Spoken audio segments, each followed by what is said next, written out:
불확실한 미래, 우리는 질문을 던집니다.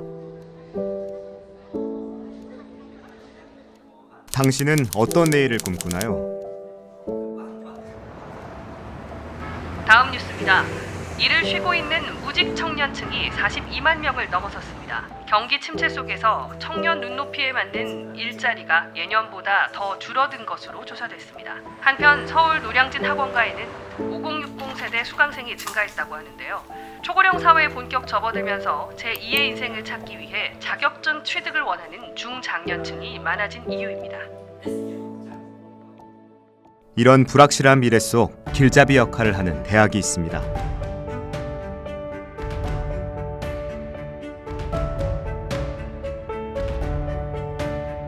취업률이 최근 3년 동안 봤을 때 한 89.4%를 기록을 하고 있습니다. 학생들한테 장학금이나 이런 거에 대한 지원을 많이 해줘요. 흔히 우리가 100세 시대 또는 고령화 시대 그런데 직장에서 일하다가 은퇴하시고 오는 분도 계시고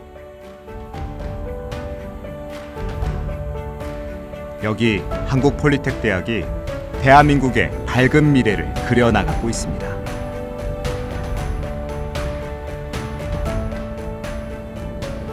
한국폴리텍대학은 지난 24년간 국민의 평생 직업교육과 미래 첨단 기술 교육을 선도하기 위해 심도 있는 정책 연구와 혁신을 이어왔습니다.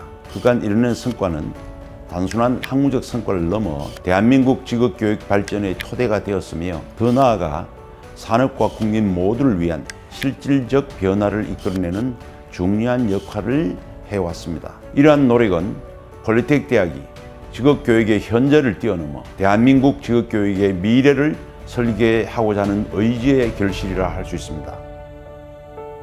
폴리텍대학이 꿈꾸는 미래는 어떤 걸까요?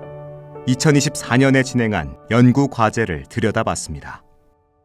2024년도 폴리텍 정책 연구 및 직종 개발은 크게 세 가지 카테고리로 15건이 진행되었습니다. 첫 번째로 폴리텍 발전 재단을 통한 창업 활성화 방안을 검토하였고 대학의 자율 안정 경영 고도화 체계를 정립하였습니다. 폴리텍의 공공성 확장을 위한 대학 운영의 효율성 강화와 더불어 미래 사회 발전에 따른 대학의 혁신 방안의 검토로 대국민 평생 직업교육 방안을 수립하였습니다. 이와 함께 대학의 기술 경쟁력 확보를 위한 R&D 활성화와 폴리텍의 LCS 활용의 재검토를 위해 평가 가이드를 개발하였습니다. 폴리텍 대학은 그 고용노동부 산하의 이제 산업 여군 양성 이런 식으로 시작했는데요. 사실 그 과정에서 많은 현실적으로 돈이 들어갑니다. 그래서 국가 예산만 가지고 원하는 내용을 다 하기에는 좀 한계가 있고 그렇기 때문에 자율적으로 운영될 수 있는 기반을 마련하는 것이 필요했는데요.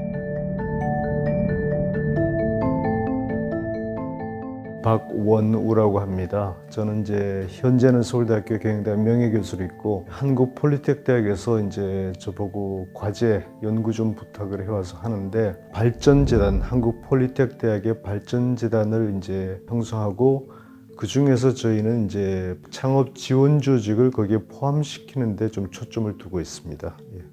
지금 아시겠지만 폴리텍 대학은 그 고용노동부 산하의 이제 기능인력 양성, 주로 이제 산업 여군 양성 이런 식으로 시작했는데요. 역사가 굉장히 오래됩니다. 사실 그 과정에서 많은 현실적으로 돈이 들어갑니다. 그래서 국가 예산만 가지고 원하는 내용을 다 하기에는 좀 한계가 있고, 그래서 조직의 발전을 위해서 필요한 돈을 발전재단 통해서 좀 형성을 하자. 그래서 형성된 거는 이제 내부 육성, 더 나가서 장학금, 아무튼 조직과 내부 구성을 더욱더 발전시키는 데 쓰인다 이렇게 생각하시면 됩니다. 그래서 흔히 우리가 100세 시대 또는 고령화 시대 그런데 대학을 안 가고 산업 현장에 가기 위해서 훈련받는 경우도 있지만 사실 이미 대학을 나와서 현장에 계시다가 다시 또 추가적으로 오는 분도 계시고 은퇴하시고 오는 분도 계시고 제가 듣기로 연령층이 굉장히 다양하다고 들었습니다.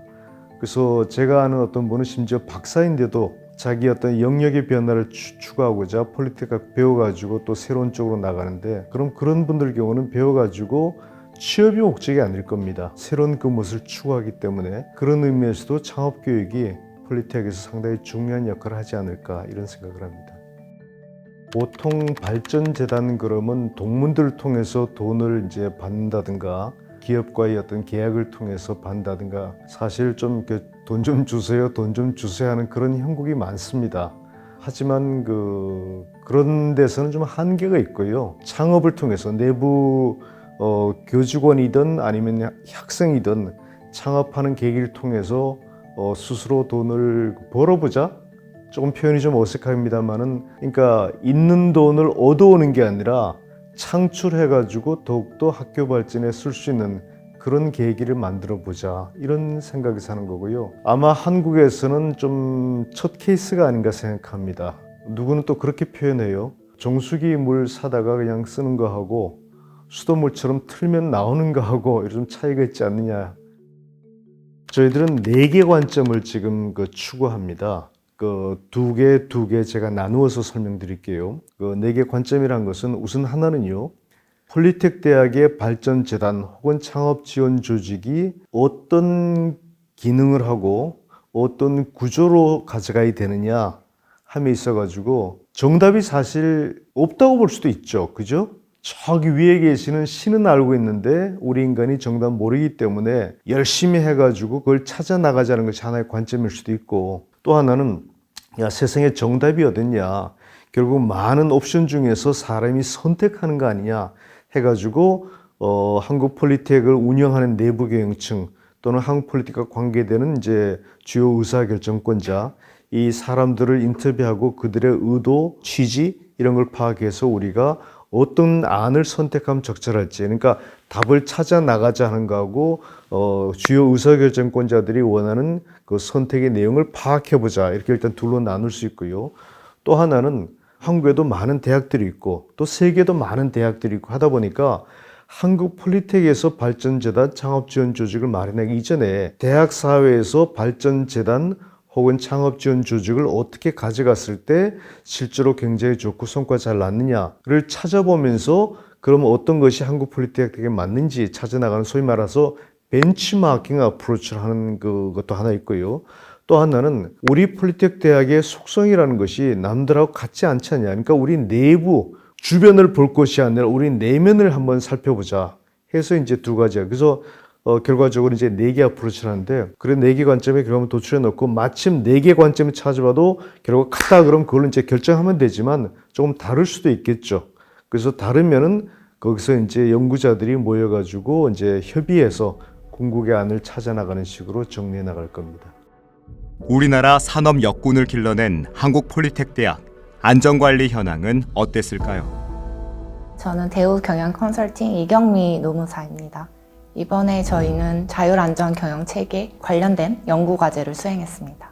자율안전 경영체계 연구는 안전보건에 관한 경영 비전과 추진 전략 그리고 세부 과제를 도출하는 것을 중점으로 하였습니다. 이는 학교 법인과 각 학교들이 구체적으로 안전보건에 관하여 어떤 활동을 하고 어떤 비중으로 진행하고자 하는지를 결정함에 있어 가장 중요가 되는 요소라고 할 수 있습니다. 한국 폴리텍 대학의 경우 전국에 분포되어 운영되기 때문에 본부 중심의 안전관리의 실효성이 낮을 가능성이 높습니다. 그렇기 때문에 자율적으로 운영될 수 있는 기반을 마련하는 것이 필요했는데요. 특히 안전사고의 경우 현장에서 갑작스럽게 발생할 수 있는 영역이므로 각 지방 캠퍼스별로 전문성을 가지고 운영하는 것이 필요했습니다. 현장 중심의 자율안전보건 경영체계를 구축하고 다양한 주체들과 협력을 통해 중대재해를 영건으로 유지하는 것을 목표로 하였습니다. 그에 따라 안전보건 경영 시스템을 정착시키고 안전 인프라를 확충하는 것을 세부 전략으로 정하였습니다. 뿐만 아니라 안전보건 관련 구성원들의 전문성을 강화하고 안전 문화를 확산하여 안전하고 쾌적한 한국 폴리텍 대학이 되도록 로드맵을 설계하였습니다. 법인 차원에서의 연구를 기초로 각 캠퍼스 시설의 운영관리 수준을 객관적으로 평가하고 안전문화 수준을 높일 수 있는 프로그램을 운영하는 것을 권고합니다. 본부에서 현장 패트롤을 강화하는 것이 바람직해 보이며 이런 활동들을 통해 각 캠퍼스 시설에서의 개선 사항이 도출되면 긍정적일 것이라 판단됩니다. 특히 이사장님 강조사항인 현장 중심이 되려면 권역대학 단위로 안전 전담자를 포함하여 총괄 안전 조직을 구축하고 안전보호구, 안전표지, 안전문화 확산을 위한 예산도 실질적으로 편성하는 것이 권장됩니다. 또한 외국 인력 양성이라는 경영 목표를 달성하기 위해 안전보건부에서 국제협력 사업 확대 추진에 대비해서 안전관리 방안을 검토하고 있는데 이를 뒷받침할 수 있는 후속 연구도 함께 진행되어야 할 것으로 보입니다. 한국폴리텍대학의 관련 법령 준수도는 매우 우수한 편이었습니다. 이는 안전보건부에서 신속하게 관련 법령 개선 사항을 파악하고 이를 모든 대학이 적용할 수 있도록 업무를 원활하게 진행하고 있기에 가능한 것으로 보였습니다. 제 생각에 각 부서들이 전문성을 가지고 유기적으로 협업하는 곳이라는 생각이 들었습니다. 그렇다면 폴리텍 대학은 무엇을 위해 달려가는 걸까요? 두 번째로 지역산업의 직업교육 재검토와 개선 방향 고찰을 위해 전라지역, 부울경지역 인재 육성과 바이오, 반도체, 교정실무 직종 개발과 더불어 인재 양성 방안을 제안하였습니다. 결국에는 그 글로벌 스탠더드에 맞는 인력 양성 그런 커리큘럼이 우리도 좀 내재되어 있어야 된다라고 생각을 하고 있습니다. 더욱 중요한 것은 취업 유지율이 90%대를 기록하여 만족도가 높다는 점입니다.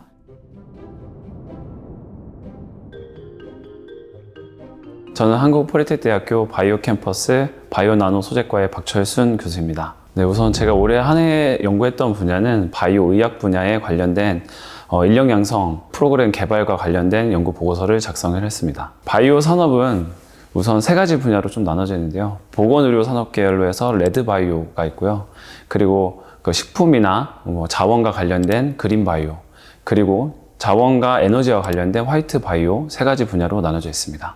그 중에서 제가 중점적으로 한 연구 분야는 레드 바이오 분야이고요. 그걸 다른 말로 하면은 바이오 헬스케어 산업이라고도 보통 얘기를 합니다. 2024년 1분기 그 매출로 보면은 한 7조 2천억 정도의 매출 규모를 자랑하고 있습니다. 그래서 보통 학생들이 취업하고 있는 분야 쪽으로 생각하면 시설적인 측면에서 GMP라는 시설 안에서 근무를 하게 되어 있고요. 의약품과 품질과 관련돼서 전 세계적으로도 공용되고 있다고 보시면 될 것 같습니다.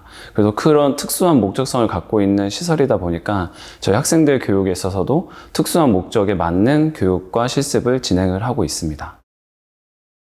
아무래도 처음에 이제 생각되는 부분은 기업에서 요구하는 인력 양성하는 게 가장 중요하다고 생각을 합니다. 그래서 기업에서 요구하는 인력들 중에 하나가 지역 인재를 조금 유치하고 싶다라는 의견들이 있습니다. 그거를 좀 자세히 들여다보면은 경력이 쌓이고 나면은 직원들이 다른 곳으로 이직하는 경우가 많다고 하더라고요.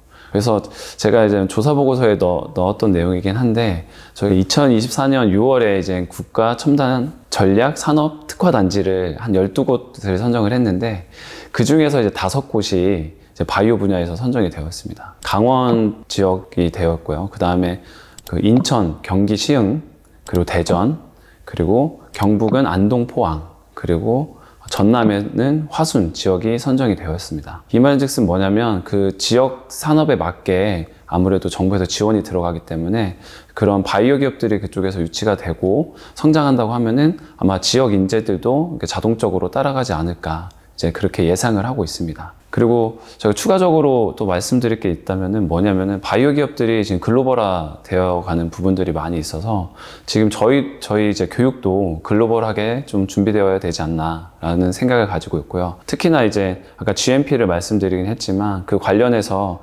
의약품 품질이 굉장히 우수한 게 평가돼야 되는 부분들도 있기도 하고 그 중에서 이제 FDA나 EMA 같은 기관들에서도 주목을 하면서 그거에 걸맞춰서 아무래도 이제 인력 양성하는 데 있어서 국내용이 아니라 해외용으로도까지 저희가 생각해야 되는 부분들이 있고요. 결국에는 글로벌 스탠더드에 맞는 인력 양성 그런 커리큘럼이 우리도 좀 내재되어 있어야 된다라고 생각을 하고 있습니다.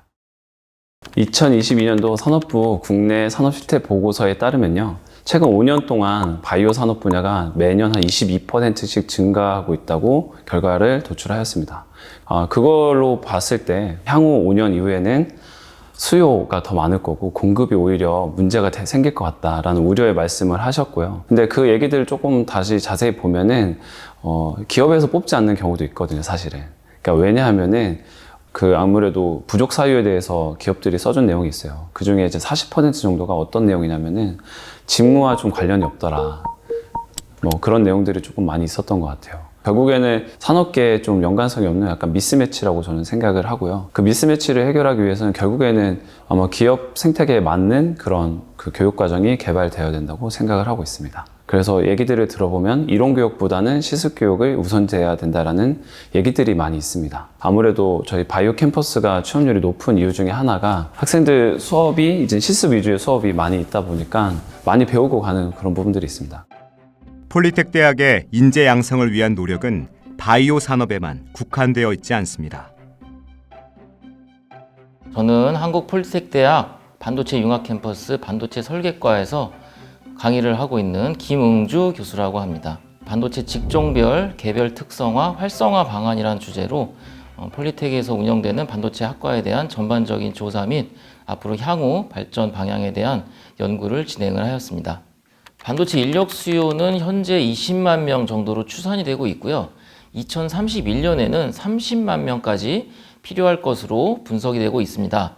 또한 최근 세계 1위의 메모리 반도체뿐만 아니라 우리나라가 취약한 시스템 반도체 시장으로서의 확장이 필요한 상황이며 반도체 기술은 기계, 전기, 전자 등 뿌리 산업과도 밀접한 관련이 있기 때문에 뿌리 산업 위주의 실습 교육을 주로 수행하는 폴리텍 대학의 역할이 더욱 중요하게 인식이 되고 있습니다.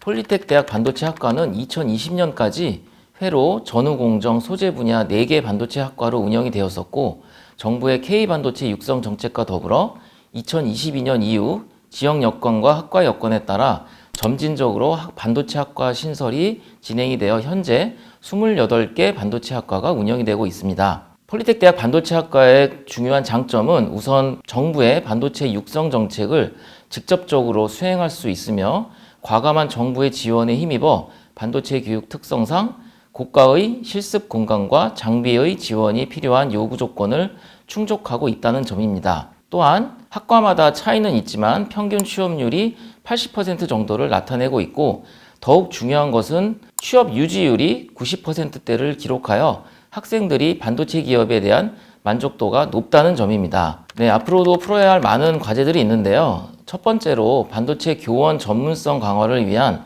신기술 교육원과 역량 체계를 완성하는 것입니다. 둘째로 반도체 장비 및 시설의 효과적인 운영을 위한 법인 지원 체계 구축이 필요한 상황이고요. 셋째로 추가 반도체 학과 신설 시 외부 자문단을 포함해 학과 연구의 주관, 심사평가를 추진하는 것이 바람직합니다. 네 번째로 직종별 공통 교과군 교과 및 장비를 표준화하는 것이 앞으로의 당면 과제이고요. 마지막으로 특화 교과군에 대한 실습 교육으로 장비 운영을 효율화하는 것이 앞으로의 큰 숙제라고 말씀드릴 수 있습니다.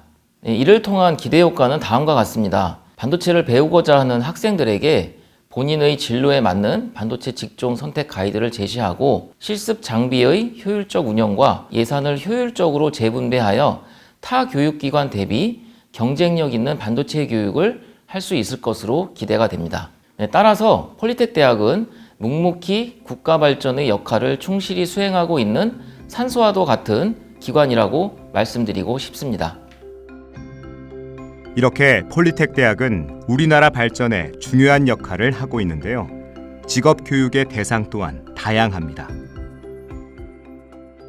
세 번째로 한국 폴리텍 대학의 글로벌화 추진을 위해 글로벌 폴리텍 지향점을 살펴보았고 입학 자원 확보를 위한 청소년의 직업 선호도 변천사 분석을 통해 미래기술 교육 대응 전략을 수립하였습니다. 다섬고 졸업생 진로 추적과 다문화 청년 대상 직업 교육 활성화에 대한 고찰도 폴리텍의 국제화를 위한 좋은 나침반이 될 것으로 생각합니다. 다문화 또는 이주 배경 청년, 청소년이 급격하게 늘고 있습니다. 통계를 보면 대략 한 30만 명 정도로 잡힙니다. 근데 실제로는 이보다 훨씬 많을 겁니다. 특히 다문화 청년은 한국의 미래로 이들이 사회에 잘 적응해서 인재로 키우는 것은 한국 발전에 되게 중요한 요소라고 생각합니다.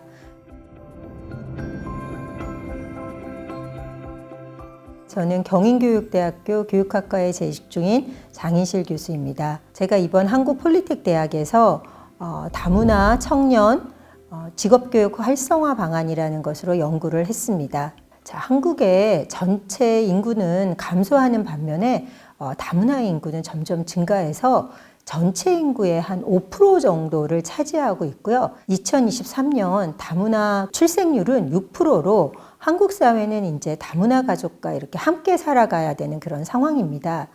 특히 다문화 청년은 한국의 미래로 이들이 사회에 잘 적응해서 인재로 키우는 것은 한국 발전에 되게 중요한 요소라고 생각합니다. 그러나 이런 다문화 학생의 진로 및 직업 교육은 필요성 대비 체계성이나 지속성이 미흡하고 이례적 교육이 대부분이에요. 그래서 다문화 청년 직업 교육에 대한 연구는 미래 사회를 위해서 꼭 필요한 연구라고 생각합니다. 한국 폴리텍 대학이 벤치마킹할 만한 사례는 저는 호주의 사례라고 생각하는데요. 그 호주의 주립 기술대학이라고 우리가 영어로는 약자로 TEF라고 하는데 이게 한 약 250개의 캠퍼스를 각 주정부가 주체적으로 운영하고 있는 호주 최대의 고등교육기관입니다. 그래서 이 대학은 산업 현장과 교류를 통해서 의미 있는 교육과정을 운영합니다. 실무에 바로 투입할 수 있는 기술력 양성 목적으로 산학 연계 교육이 이루어지며 대학 진출의 브릿지 과정으로서 TEF의 2년 과정이 대학의 한 1년 과정으로 인정받게 되어서 상대적으로 입학이 쉬운 TEF를 통해서 원하는 대학으로 진출할 수 있도록 다양한 트랙으로 운영되고 있습니다. 다문화 청년 직업교육 프로그램에 참여한 이 학생들은 교수진, 교육과정, 교육환경 측면에서 모두 만족감을 느끼고 있었습니다.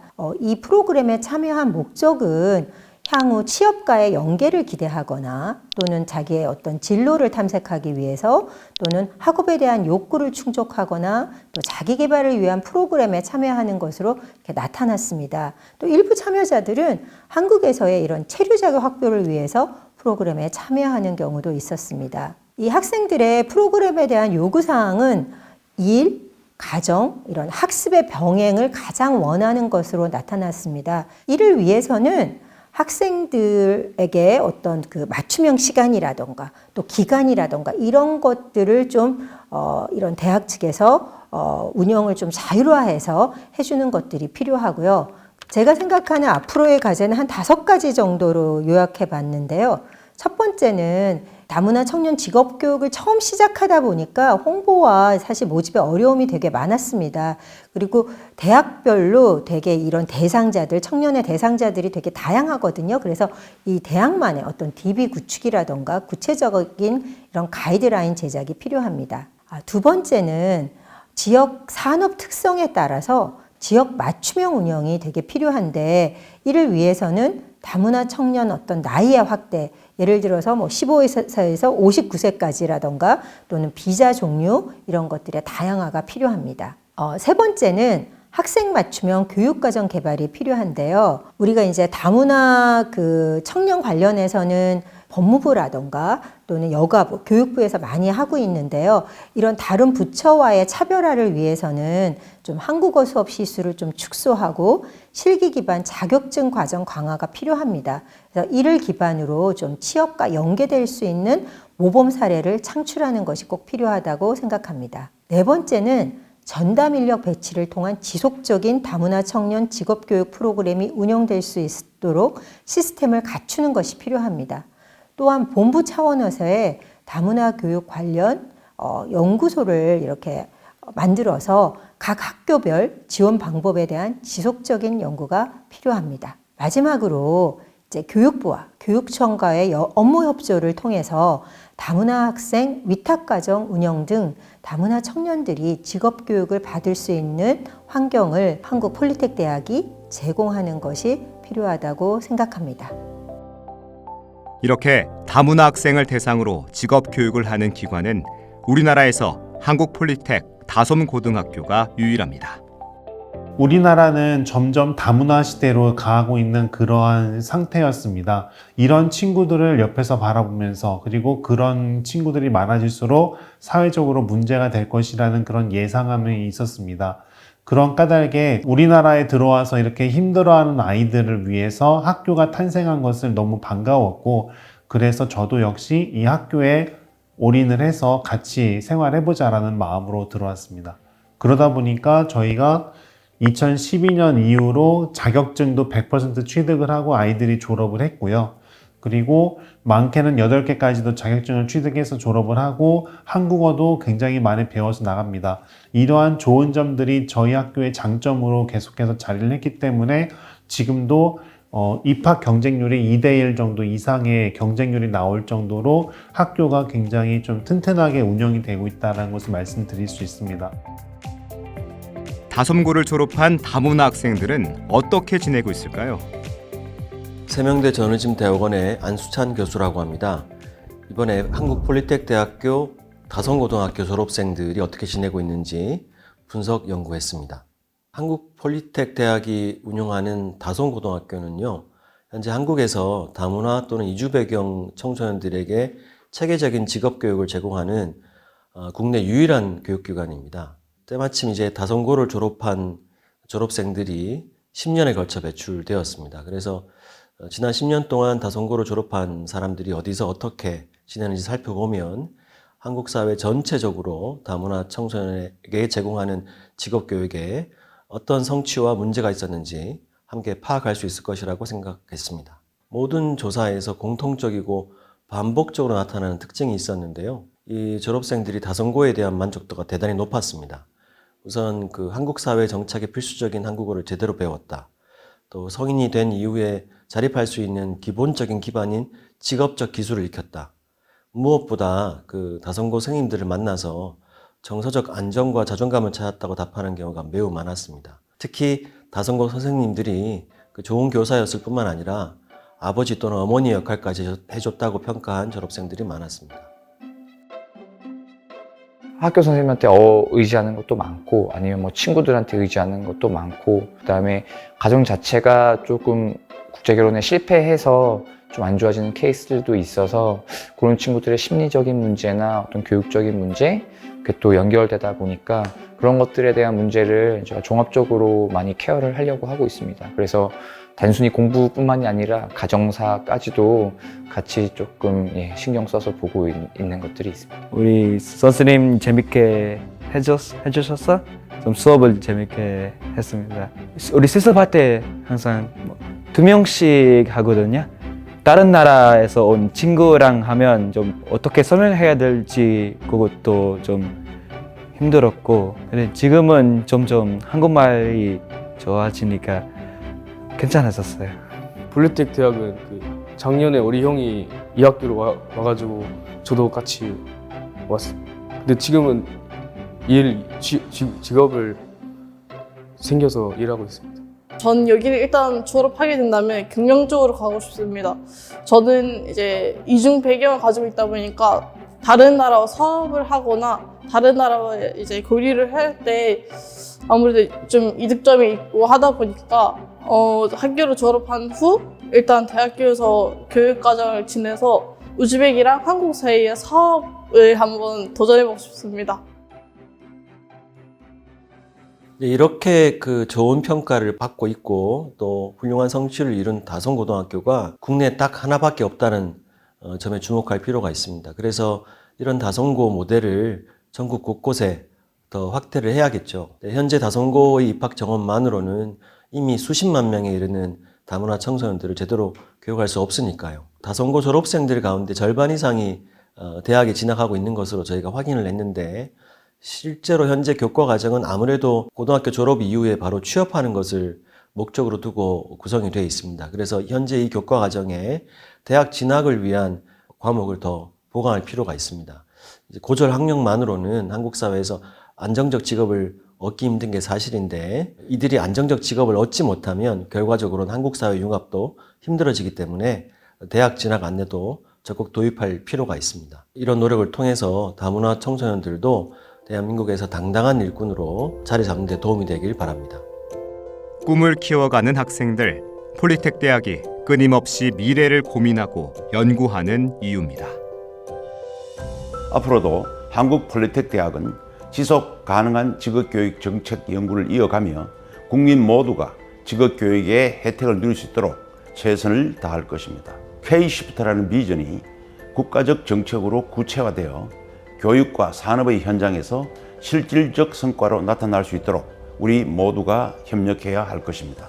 이러한 연구와 혁신이 가능하도록 지원과 격려를 아끼지 않으신 모든 분들께 깊은 감사의 말씀을 드립니다. 우리 폴리텍 대학은 관계자 여러분과 함께 앞으로도 끊임없는 발전을 위해 노력할 것입니다. 폴리텍이 대한민국의 미래 혁신과 인재 양성의 중심으로 자리매김할 수 있도록 지속적인 관심과 성원을 부탁드립니다.